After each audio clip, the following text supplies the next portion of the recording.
एक अंश में सूर्य विद्यमान, आंख मिला के देखो 12 बजे दोपहर के, और अनंत सूर्यों जैसी कांति मां भगवती की है, महाबलशाली।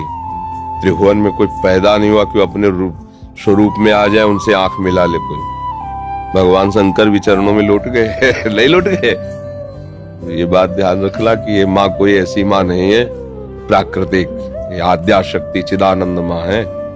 ये ऐसे थोड़ी सी चुनरी और नारियल चढ़ाने से तुम्हारी कामनाओं की तो पूर्ति कर देगी, लेकिन साक्षात्कार होने के लिए फिर अपना अस्तित्व मिटाना होगा, अपने अस्तित्व का बलिदान करना होगा।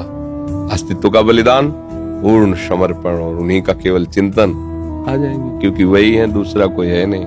हमारी दृष्टि में सब एक ही परमात्मा है, उसे किसी भी नाम रूप से आप पूज कर प्राप्त कर लो, वही है, दूसरा कोई है नहीं। समझ गए? क्या होता है कि हमसे कोई न कोई गलती होती रहती है। जब तक हम भगवान का निरंतर चिंतन नहीं करते तो वृत्तियां विषय की आती हैं, और विषय की वृत्तियों के द्वारा गलती होती रहती है, अभी या पूर्व में। उन गलतियों का परिणाम आता भय, दुख, शोक, बंधन, निंदा, जन्म मरण, एक क्रम है उसका। ये जो मन में भय आया है, ये कोई पूर्व का कर्म है जो अज्ञान आवृत करके मुझे भयभीत कर रहा है। एक जगह ऐसी जहां आपको कोई भय नहीं सता सकता, वह भगवान के चरणारविंद। अगर उनका तुम में अपनापन हो जाए तो हर समय आप देखोगे कि भगवान का बल आपके अंदर जागृत है, कि कहीं भय नहीं रहेगा। हमारा मन कई तरह से भयभीत होता है। हमारी प्राप्त सुख सामग्री न नष्ट हो जाए, हमारा प्राप्त सम्मान न नष्ट हो जाए, हमारा प्राप्त पद न नष्ट हो जाए, हमें प्राप्त शरीर न नष्ट हो जाए, इन्हीं बातों का भय रहता है। और ये सब परिवर्तनशील, इसमें भय नहीं करना है। जब रात्रि थी तो दिन आ ही रहा है, और दिन है तो रात्रि आएगी, कोई भी ताकत इसको रोक नहीं सकती है। भगवान श्री राम का राज्याभिषेक सुबह होने वाला है, पूरी अयोध्या आनंद से मगन है, और सुबह उनको 14 वर्ष का वनवास हो जाता है, पूरी अयोध्या में शोक छा जाता है। तो हम डरे क्यों? हम प्रभु के बच्चे, प्रभु के अंश हैं हम, फिर हमें डर क्यों लग रहा है? कोई कर्म है जो हमको भयभीत कर रहा है, इसलिए हमें ऐसा कर्म करना चाहिए कि वो कर्म नष्ट हो जाए और भय हमारे हृदय में न रहे।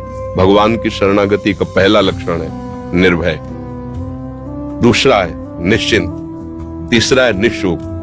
जितने भी भय हैं अधर्म के कारण लगते हैं, ध्यान रखना। कहीं भी चाहे जितना है, तो सबसे पहले वो आपको भय प्रदान करेगा, फिर जलन प्रदान करेगा, फिर विघ्न रूप में वो आ जाएगा, रोग रूप में, समाज के प्रतिकूल व्यवहार रूप में आपके सामने आ जाएगा, फिर हमारा संतोष भाव बिगड़ जाएगा। भूल करके भी कोई असत आचरण न करे, और जो असत आचरण हमारे भूल से हो गए हैं उनके निदान के लिए हम, जैसे एक कांटा दूसरे कांटे से निकलता है, ऐसे हम ऐसा बलि सत आचरण करे तो उसको नष्ट कर दे। वो है भगवान का भजन, दूसरा कोई नहीं। अगर हमें जो नाम प्रिय भगवान का, राम कृष्ण हरि वो नाम जप कर रहे हैं, और दूसरों में भगवत भावना अत्यंत आवश्यक है निर्भय होने के लिए। जब तक हम किसी को व्यक्ति मानते रहेंगे तब तक हमें भय लगा रहेगा। हमें यह है कि ये व्यक्ति संचलित भगवान से है, और भगवान मेरे हैं, तो ये वही करेगा जो मेरा कल्याण होगा, मेरा मंगल होगा। ये बिल्कुल मेरा मंगल नहीं कर सकता। आप तो इतनी अवस्था के हैं, प्रहलाद जी 5 वर्ष की अवस्था के थे, हिरण्यकश्यप त्रिभुवन पति था, सारी शक्तियां उसके हाथ में थी, और जो मन भाया सो किया प्रहलाद के साथ। आग में जलाया, क्या क्या नहीं किया, इतना भी नहीं डरे, और ना किसी भी तरह का उनको ताप प्राप्त हुआ। बस उनको था मेरा भगवान है, मेरा भगवान सर्वत्र है, वो मुझे बहुत प्यार कर रहा है, मेरी सुरक्षा भगवान कर रहा है।